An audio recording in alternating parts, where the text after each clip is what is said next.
Nosso Melhor, com Estevão Daltro.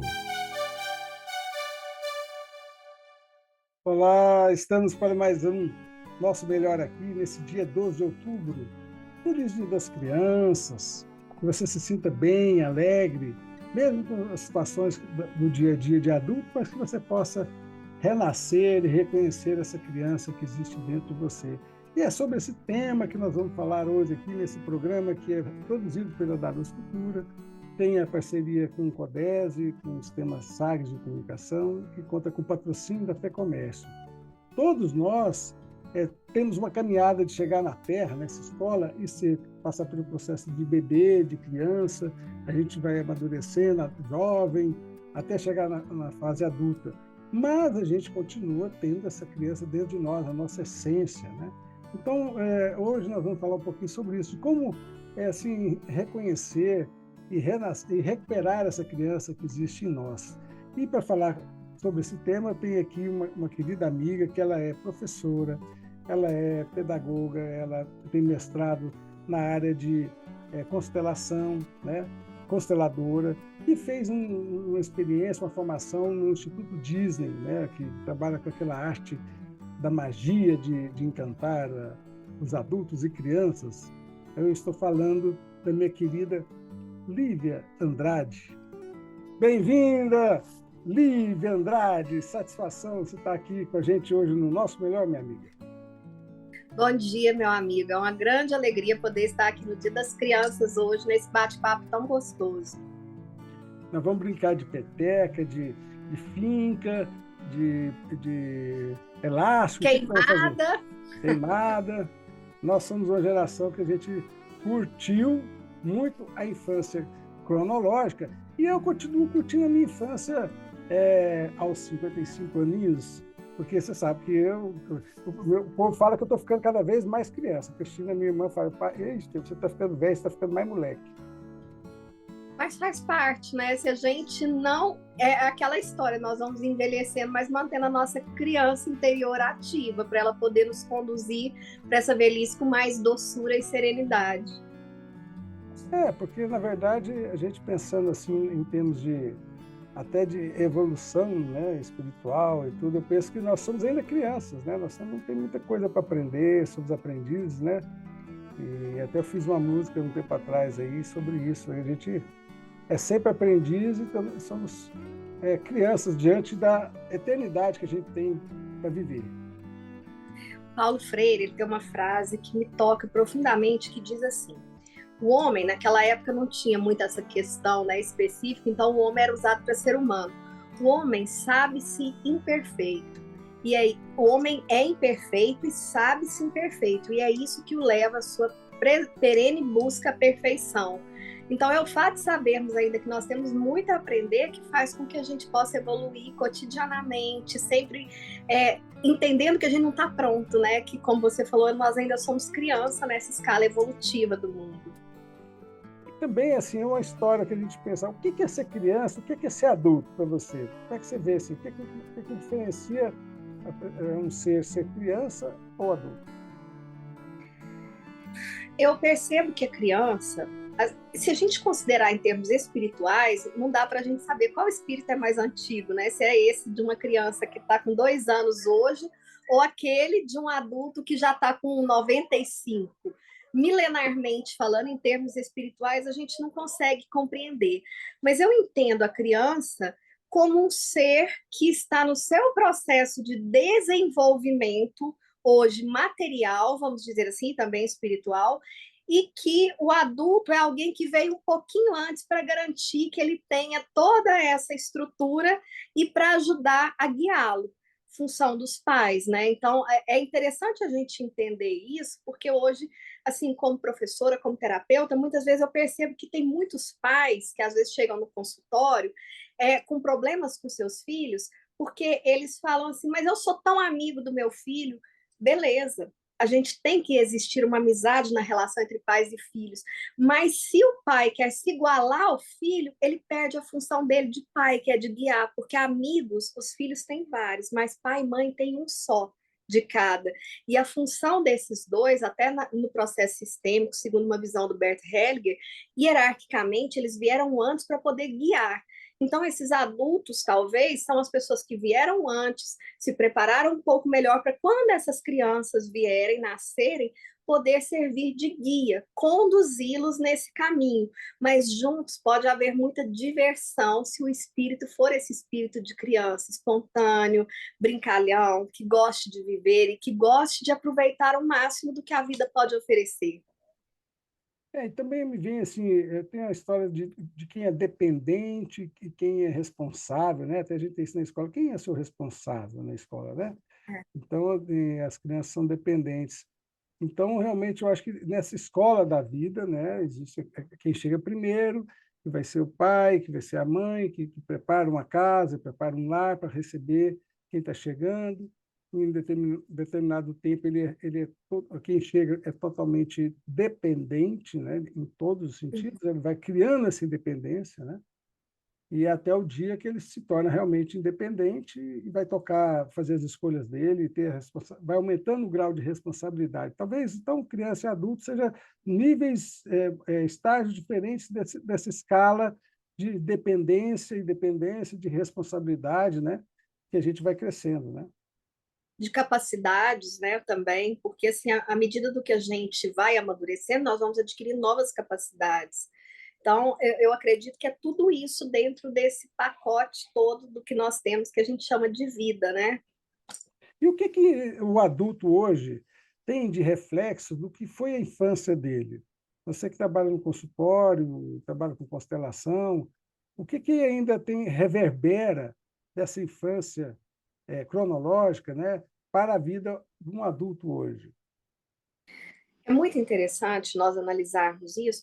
O Bert, ele costuma dizer o seguinte, Bert Hellinger, que quem não soube ser pequeno na relação com os pais não consegue ser grande na relação com a família que se formou. É interessante porque talvez não houve uma maturidade para essa pessoa desenvolver. Então, quando a gente fala da nossa criança, sim, nós temos uma criança, fomos nós ontem, hierarquicamente entendendo, a criança vem antes. Mas essa criança lá, ela recebeu tudo que ela precisava receber, todo o amparo, todo o afeto, a condução, o direcionamento. Houve algum trauma? Porque se aconteceu isso, muitas vezes, parte nossa, do nosso inconsciente, fica cristalizada naquele momento. Então, muitas vezes, a gente costuma repetir situações ou buscar, por exemplo, em um parceiro ou uma parceira, aquele pai ou aquela mãe que a gente não teve, ou que a gente gostaria de ter tido, o pai ideal ou a mãe ideal, e não os reais. Se isso não foi trabalhado, se houve um trauma, aquela criança passou por alguma situação de abuso, seja físico, sexual, psicológico, isso muitas vezes vai se reverberar lá no adulto. O adulto, às vezes, ele não acredita que ele pode se defender, se proteger. Então, constantemente, hoje no consultório, às vezes, quando chega uma pessoa com uma situação dessa, né, às vezes a gente faz um processo de constelação familiar, a gente entende. Às vezes eu preciso fazer um trabalho de hipnoterapia com essa pessoa para voltar no momento do trauma, entender, ressignificar, para libertar aquela criança e para esse adulto assumir a idade dele, porque senão, muitas vezes é aquela criança que continua brigando. A gente vê adulto, às vezes, que não aceita certas realidades, né? Eu costumo dizer que isso é birra. Ainda está lá na criança, está dando birra, porque a realidade está posta, não tem o que fazer, mas é como se a pessoa esperneasse, gritasse, então eu não aceito, isso não acontece comigo. Acontece. Então, entender, olhar para a realidade, tomar essa realidade, faz parte com que a gente integre essa criança e consiga dar um passo a mais no nosso processo. É complexo, né? Porque a gente, enquanto nós, adultos, por exemplo, eu sei pelo menos conscientemente, eu sei um pouco do que eu tive, o que eu não tive na minha infância, né? Às vezes eu tenho coisas até inconscientes que eu não percebi que faltou e que está me influenciando de alguma forma ainda hoje. Muito. A maior parte é inconsciente. E um dos grandes nomes do processo psicológico, né, que foi contemporâneo de Freud, Jung fala assim: até você trazer do seu inconsciente para o seu consciente certas situações, você vai repetindo histórias, processos, e vai dando a eles o nome de destino. Então, muitas vezes a pessoa fala assim: ah, eu tenho um dedinho podre para relacionamentos. Eu sempre atraio pessoas indisponíveis. Às vezes, quando a gente vai buscar lá inconscientemente, vai fazer um trabalho mais profundo terapêutico e a pessoa vai se compreender, e às vezes é mais até do que um processo da infância, é um processo sistêmico, que é o que as constelações familiares trazem. Às vezes inconsciente da própria família. Né? Então, por exemplo, uma criança que viu um pai alcoólatra, beber, esbanjar o dinheiro, ou ser pego na porta do bar e tudo, sofreu com aquilo. Às vezes, eles mesmos na adolescência tinham que buscar o pai caído, como um paciente que eu tive uma vez na porta de um bar e tudo. E, assim, jurar para eles mesmos que eles jamais passariam por aquela situação, porque eles sofreram com aquela situação. E, de repente, se encontrar numa situação de alcoolismo, de achar que estava bebendo, controlando e tal, e de repente perder a mão e se encontrar e falar assim, cara, eu estou repetindo meu pai. Mas aquela criança está lá ainda. E o que aquela criança quer? Ela quer o papai dela, ela ama o papai. Então, muitas vezes, é o que o Bert explica, às vezes é um movimento de pertencimento. Para eu pertencer, para eu amar aquele pai, o meu inconsciente acredita que precisa se tornar igual a ele. Qual que é a forma de mudar essa situação? Tirar lá do inconsciente, que é o que você falou, e trazer para o consciente. Esse é o processo do que a terapia faz, né? Do que muitas vezes uma constelação familiar mostra para a gente compreender, tirar desse inconsciente e trazer para o consciente, porque aí a gente para de repetir indiscriminadamente. É.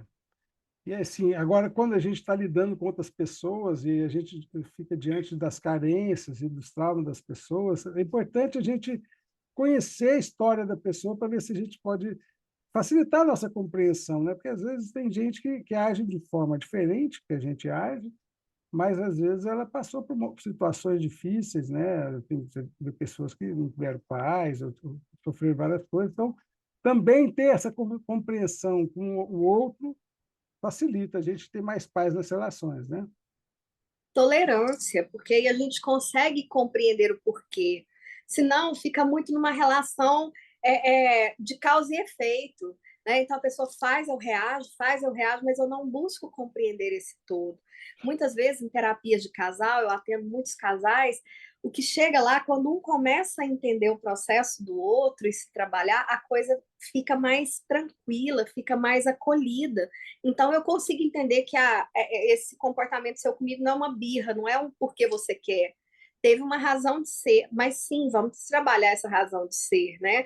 Porque é o que o Daniel Goleman fala quando ele escreveu o livro que é best-seller, Inteligência Emocional. Comportamento não é destino. Então, não é porque a gente passou por isso que a gente tem que dizer, então, eu vou morrer assim, né? A síndrome da Gabriela. Nasci Uhum, assim, eu cresci assim, você sempre assim, e vou morrer uhum. assim. A gente pode mudar a qualquer momento. Por isso, a importância de tirar do inconsciente e trazer para o consciente e trabalhar esses aspectos. E como que nós, cada adulto, pode perceber mais essa criança, acolher mais essa criança e, de certa forma, ouvir? Hoje, como é que você lida com a sua criança? Vamos lá, por você. Então, ao longo da minha vida é interessante porque assim, durante muito tempo eu não percebia, na verdade, mas eu sabia que certos comportamentos meus, um ciúme exagerado que eu tinha, uma vontade de que tudo acontecesse exatamente do meu jeito e tudo, é, em processos terapêuticos, eu comecei a perceber que isso era a minha criança querendo ser acolhida. Alguns relacionamentos com pessoas que não iriam me dar aquilo, não iria ter equilíbrio, né? Porque hoje eu entendo perfeitamente que qualquer relacionamento, seja de amizade, de trabalho, ou afetivo, ele tem que ter equilíbrio. Um dá, o outro também dá, senão as coisas não fluem. Então, muitas vezes eu entrava em relações desequilibradas, querendo muito, assim, me doando muito, e as pessoas não davam. E aí, dentro dos processos terapêuticos, com o que eu fui aprendendo, com o que eu fui verificando, o que eu comecei a perceber? Eu, filha mais velha, de 4 filhos, né? Então, assim, a mãe teve uma escadinha um pouco parecido com a sua aí também, um depois do outro. É, e numa responsabilidade de ajudar a ter que cuidar dos meus irmãos, de não querer dar trabalho para os meus pais, de querer ser muito ativa. Então, meu pai, por exemplo, ele, na maior das boas vontades, ele me levou para fazer o meu primeiro curso de evangelizador. Eu tinha 8 anos de idade, eu era uma criança. Então, assim, eu fui, fiz o curso de evangelizadora. Na quarta-feira seguinte, ele chegou no centro e falou assim: olha, vai lá, pode colocar, falou para a diretora lá, pode colocar ela para trabalhar. Então, eu virei professora aos 8 anos de idade, se assim a gente entender. Quando eu olho para tudo isso, o que, que eu sempre quis na vida? Eu lembro, eu era seu aluno, eu lembro. Ah, era. Você era meu professor, engraçado. Então, assim, dentro desse contexto, quando eu vejo, eu sempre achava que eu tinha que fazer demais, porque era o que eu fiz na minha relação com meus pais e os meus irmãos, que eu não podia dar trabalho, que eu tinha que fazer demais, que eu não podia soltar a minha voz, que eu não podia dizer aquilo que eu queria. Então, a hora que eu percebi, eu estava imersa em relações desequilibradas de trabalho, às vezes de relacionamentos afetivos, ou às vezes, quando eu queria alguma coisa, eu brigava a ferro e fogo, eu era aquela criança, eu não conseguia entender o lado do outro. Mas ao compreender isso tudo, a gente vai acerenando, porque não tem como, Augusto Cury fala isso, né? Ele fala assim, não tem como a gente deletar o passado, mas a gente pode ressignificar esse passado. Entender, né, que ali foi, por exemplo, não foi porque o meu pai era ruim comigo, então você vai fazer um curso. Não, o que que meu pai queria? Eu sempre falei que eu ia ser professora, ele queria satisfazer uma vontade minha. Então, entendendo tudo isso, a gente compreendendo e ressignificando, a gente vai acalmando essa criança, dando para ela, sim, diversão. Quando a gente faz, por exemplo, uma ferramenta tão comum que é a roda da vida, um dos pontos que a gente analisa lá como é que está hoje é criatividade, hobbies e inovação. A gente dá uma nota, geralmente, para quem já fez essa ferramenta de 1 a 10. E quando essa nota está baixa, a gente está negligenciando essa parte da nossa criança. Quando a gente tem um hobby, se diverte, faz as coisas que a gente gosta, a gente está alimentando essa parte dessa criança nossa para que esse adulto seja saudável, para que ele tenha saúde mental, qualidade de vida. É. Você falou uma coisa muito importante, que assim, dentro da roda da vida, né, da gente buscar esse lado, assim, vamos dizer assim, de se divertir, porque através da diversão a gente é como se a gente desse um mata-borrão, né, um reset nos estresses, né? Eu acho que é importante cada um ter seu jeito de se divertir. E talvez esse divertir seja assim, tipo, espere um pouquinho adulto, responsável, que paga conta, paga boleto, dá um tempinho aqui para sua criança também se divertir, brincar, dá um espaço para ela, né? E aí, em cima Ah, disso, eu quero te trazer também um outro assunto que eu quero que você fale, é sobre o adulto, como envolver e cativar o adulto, encantar o adulto, porque você esteve fazendo uma formação nos Estados Unidos, né, na Disney, né? Porque na Disney tem aquele curso que, se não me engano, o título é Como Encantar Adultos, é isso? na verdade o curso ele era focado em atendimento, né? Mas eu extrapolo ele para todos os lados, porque foi a metodologia que o Walt Disney criou de gerar encantamento, como é encantar através a estratégia da magia, na verdade foi o nome do curso, porque foi algo que o Walt Disney criou para fortalecer, lógico que dentro de um padrão de corporativo, né, de vendas, de todo o processo dele, mas que é totalmente focado na magia e no encantamento, na busca de resgatar essa criança interior nossa, porque é isso que vai fazer o olho brilhar, isso que vai fazer a pessoa se envolver, seja num atendimento, que é uma experiência, seja na nossa vida como um todo, no que a gente for fazer. Eu ontem mesmo eu fui no banco aqui, e aí eu cheguei no banco, estavam as atendentes, até a gerente, com tiarazinha da Minnie, com estrelinha, com florzinha, né? É uma coisa legal, porque se deixa mais alegre, parece que remete à nossa infância, né? Algo conhecido, isso eu conheço, isso eu gosto, Ah, eu tenho alegria de festinha de aniversário. Mas me fala um pouquinho mais dessa filosofia do Aldino, porque eu sou fã, número um dele, assim, da originalidade dele, do empreendedorismo dele, e ele ter visto essa possibilidade de lembrar que tem uma criança dentro de cada adulto, né? E pensar os parques temáticos. Como é que você começou isso? Então, o Walt Disney, ele é um dos meus ídolos, né? Eu tenho alguns, mas ele é um deles dentro dessa esfera do sonhador e dentro dessa esfera da magia. Né? Eu nasci dia 31 de outubro, dia das bruxas, então essa parte do imaginário Aham, eu sabia.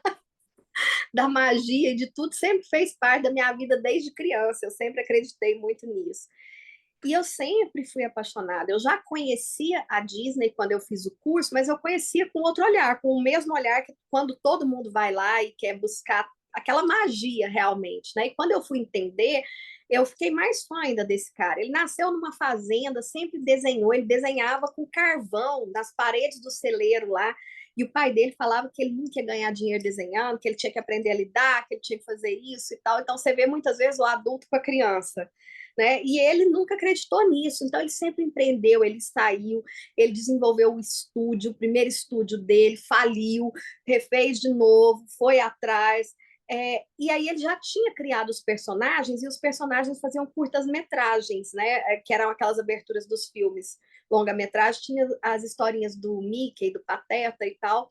E aí um dia ele resolve fazer uma longa-metragem, E ele queria nessa um época filme era um padrão de 7 minutos, né? No máximo 7 minutos. 7 minutos, a desenho animado não tinha. Quando ele chegou com o pessoal do estúdio dele e resolveu que ele queria fazer Branca de Neve e os Sete Anões em longa-metragem, o povo falou: você tá louco? Como assim? Isso não vai acontecer. Ninguém vai para o cinema assistir um desenho animado de 1h30, 1h40. Não, não vai dar certo.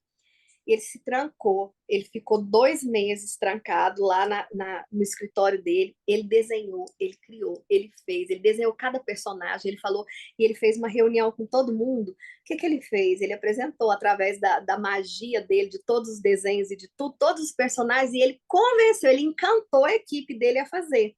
E quando foi lançado o primeiro longa-metragem, ganhou não sei quantos Oscars, foi sucesso de bilheteria, foi não sei quantos milhões. Então ele começou fazendo desenhos animados de longa-metragem, curta e depois longa-metragem. Aí um dia, quando ele já estava nessa vibe, ele está sentado em um parque, levou, ele tinha 2 filhas para brincar, e ele sentado num banco lendo jornal. De repente ele olhou e as filhas, papai, vem brincar. E não tinha jeito, era um parquinho, escorregador, um trepa-trepa, uma rodinha. E ele ficou pensando, por que que não existia um parque onde os pais pudessem brincar junto com os filhos e se divertirem? E aí veio nele a primeira ideia. E aí, fundamental na vida dele, todo mundo fala sobre o Walt Disney, mas foi o irmão dele, o Roy Roy Disney. Disney. O Walt Disney ele era o sonhador, mas o pragmático que conseguia realizar o Roy Disney, que foi parceiro dele, então ele buscava os Os recursos. investidores, os recursos, ele fazia. Então, foi onde ele criou o primeiro parque foi na Califórnia, Disneylândia. Eles conseguiram investimento, e os investidores com pressa, porque tinha atrasado. Agora, o que que aconteceu? No dia que abre o parque, que todo mundo tinha uma expectativa enorme, choveu. Um dos funcionários que tinha sido demitido pegou uma cópia do convite, eram 5.000 convites, ele fez mais 10, tinham 15.000 pessoas, 10.000 pessoas a mais do que era para ter, e eles terceirizaram os funcionários. Então, no jornal saiu assim, Domingo Negro na história, porque todo mundo esperava que fosse um encantamento. Ele fechou o parque, se trancou mais 2 meses, falou para os investidores: nós não vamos abrir enquanto não estiver adequado. E desenvolveu toda essa metodologia que é conhecida como a estratégia da magia dele, para treinar e capacitar todos os colaboradores. Falou: nós não vamos ter terceirizados, vão ser todos orgânicos. E aí surgiu a primeira universidade corporativa do mundo, que foi o Instituto Disney. E foi através da metodologia que ele criou e que vem perdurando até hoje. Então, foi isso que eu fui aprender lá. Então, criar e transformar tudo para eles ali é um espetáculo. Os colaboradores, eles não são colaboradores, eles são membros do elenco. Seja o senhorzinho que está varrendo a avenida ou a Cinderela que está surgindo na carruagem. E todos se consideram assim, porque são treinados, são formados para isso. Então, quando você entra num parque, toda a magia que acontece ali não está só por causa dos prédios, das princesas, dos personagens, está por causa de uma metodologia que ele criou, ele implantou.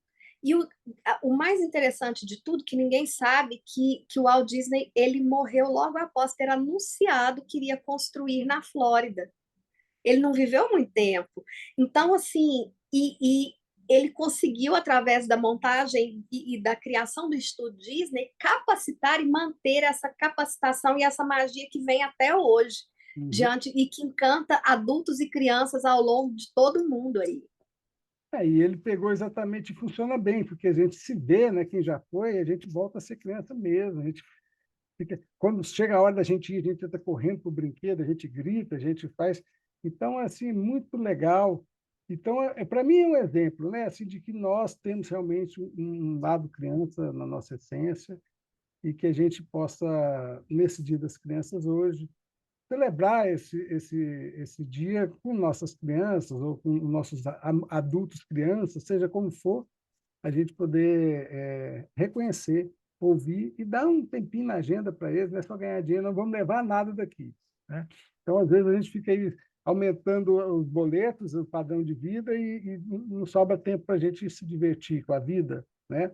Então, quero dizer assim, que muito grato a sua participação, Lívia, e professora Lívia, mestranda, terapeuta, palestrante. Lívia, muito grato por você ter aceito esse convite, estar com a gente aqui. Eu vejo que você tem um lado de criança, você vive esse lado de criança, principalmente na hora da birra.